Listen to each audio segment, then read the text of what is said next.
Friends, welcome to Our Story is One. I am Sima Ghodrati, your coach for life. Thank you for being here with me.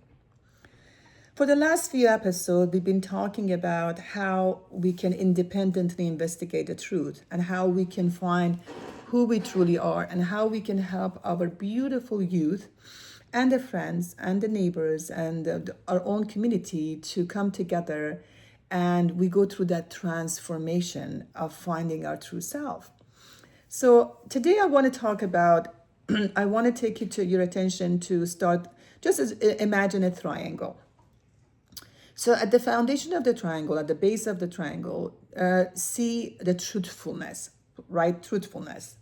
So I want to talk about these few steps, how individually we can get to that inner peace, inner happiness that we're all seeking, right?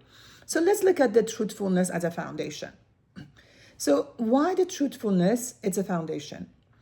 Let's look at the humanity as a collectively as how we started it and where we are right now. Excuse me. So a few hundred years ago, let's look at our collective humanity of mankind as a child, as an infant, right? So we were in this stage that we were not able to protect ourselves, to analyze ourselves, to understand who we are. We had not any knowledge about what the world is about, what the nature is, who am I, nothing. So we had to collectively experience a lot of hardship to get to we are right now, right? When we grow collectively. We reach the age of childhood, and it's around like 11, 12. Now, where are we right now, friends? Let's start thinking as when we were a child. Were we able to reflect who we are? Were we able to understand our inner world or thinking or reflecting on anything? No, we didn't have that capacity yet. It was within us, but we did not evolve or developed yet, right? So we are at the age, collectively, all of us together, that we can actually question our past. So the reason I start talking about, I want to take you to this triangle and go step by step to all these levels, is today all of us, we are reaching this we're being aware, understanding this, that there's something is awakening within us, and not only through the individual but through community, all of us. We are questioning our past. So that ability, it means that awareness, it helps us to go to our inner world. So we are reaching this age of maturity that we can actually start thinking who we are. And when we go to our inner world and we start seeing the truth exactly the way it happened, when we visit our past, when we visit our parents, when we visit our community, our neighborhood, our lives, we see that things are happening the way exactly has happened, what my reality was when I was 2 years old or 3 years old. With the knowledge that I have at this age, I am facing the truth. I am seeing something that truthfulness becomes my foundation, because now I am only witnessing what has happened to me. I'm not judging it. I'm not analyzing it. I have no expectation. I am only witnessing my past as being aware of the things has happened to me. And I think that's a beautiful truth that starts every individual at any age we are right now, the age that we can actually go back and visit ourselves, which is, I think it should be fair to say that we can start that around the age of 15 and 16 to enter our inner world and to see our reality the way it was. So when we do that, when we are basing our knowledge, our understanding on that truthfulness, the new door will open up. And that new door, it's nothing but just justice. See, now we are seeing things with our own eyes, hearing things with our own ears.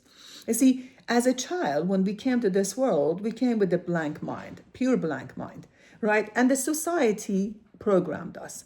our environment programmed us. They told me all the information given to me was not mine because it was all based on the society and the community that I was being raised.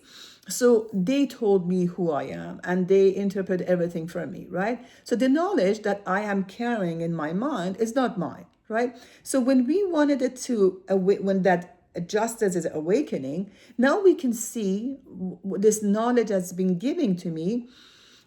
What is that knowledge? Is that the knowledge that it can be practiced universally all over the world? Is it just the knowledge that's given to me by the society? So I'm questioning all these things and I realize, oh, I am who I am. And I realized that the society has told me that I am Iranian and you are Canadian, someone else is American, someone is Indian, someone is Pakistani, Italian, so on and so forth. So when we reach this understanding, we our truthfulness gives the wing to justice, and the justice opens the door for me to see things with my own eyes and hear things with my own ears. Therefore, I realize at that moment that everyone else is exactly the same as I am, friends.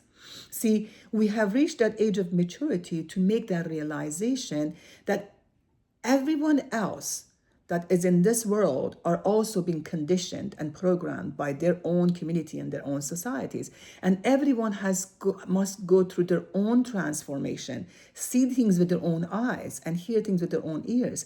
I am not responsible to do that for others. I'm only responsible to do this for me, and that's the justice is awakening within me. When I make that realization, I also realize that my mind can be the mirror of their mind, or my heart can be the mirror of their heart. If I'm living in my mind and what all the programs that society has given to me, so I will start competing, comparing, analyzing, expecting, and so on and so forth, right? Because those are the power of the mind. So, but if I am becoming a mirror of my heart, I realize a beautiful realization happens within my heart that we are all one, friends.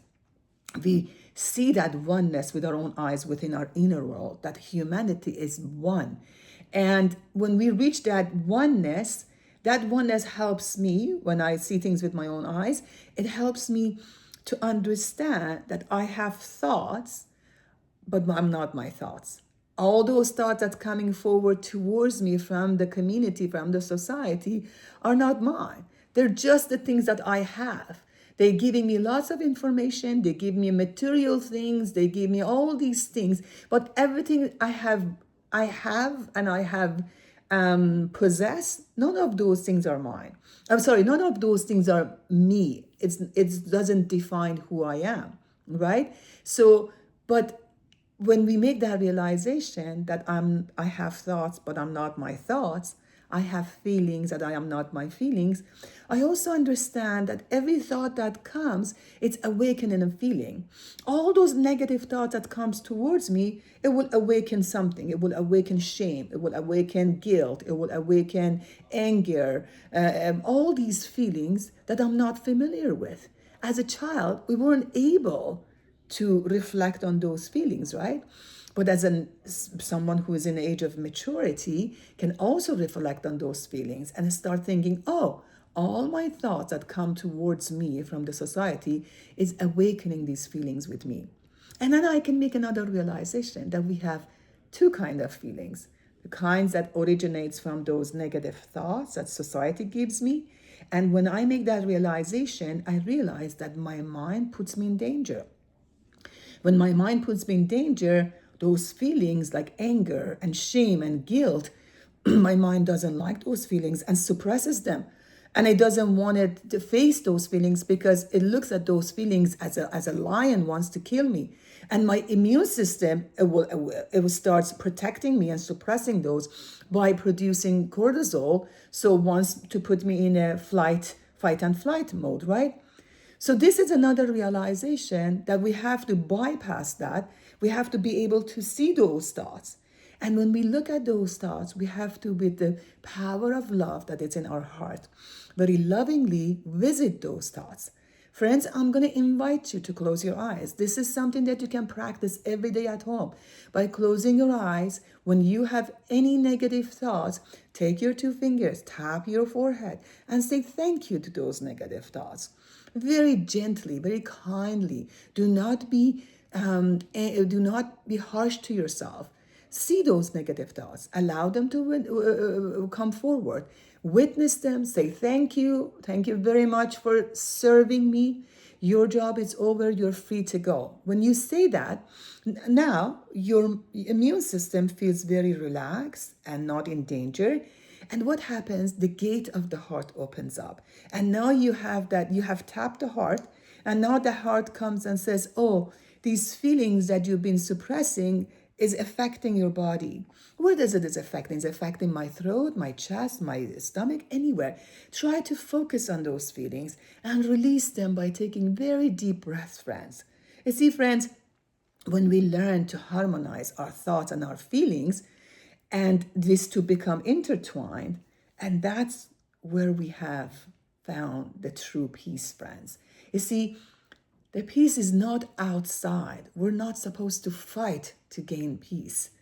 The end doesn't justify the means, friends. You see, what is very important for us is when we take a look at that triangle, when we start with truthfulness, and the next level, which is allowing the justice to awaken, and the justice will give away, it will give light to that unity within ourselves. Our thoughts and our feelings becomes united, and then that's where the light starts shining through.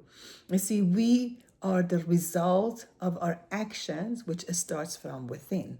Action always starts from the within, and the result is outside. Friends, I want you to practice this every day, as I just mentioned. This is a little practice that helps you to reach that inner peace little by little, day by day. And remember, close your eyes, tap your forehead, say thank you to all your negative thoughts, and allow those feelings to show up and release them by taking very deep breaths, as many as you can. Take a deep breath. You will reach that oneness within, and you will be the light within outside, and the world can see you as who you are. Thank you very much for being here with me. I am Sima Ghodrati, and I cannot wait to see you again.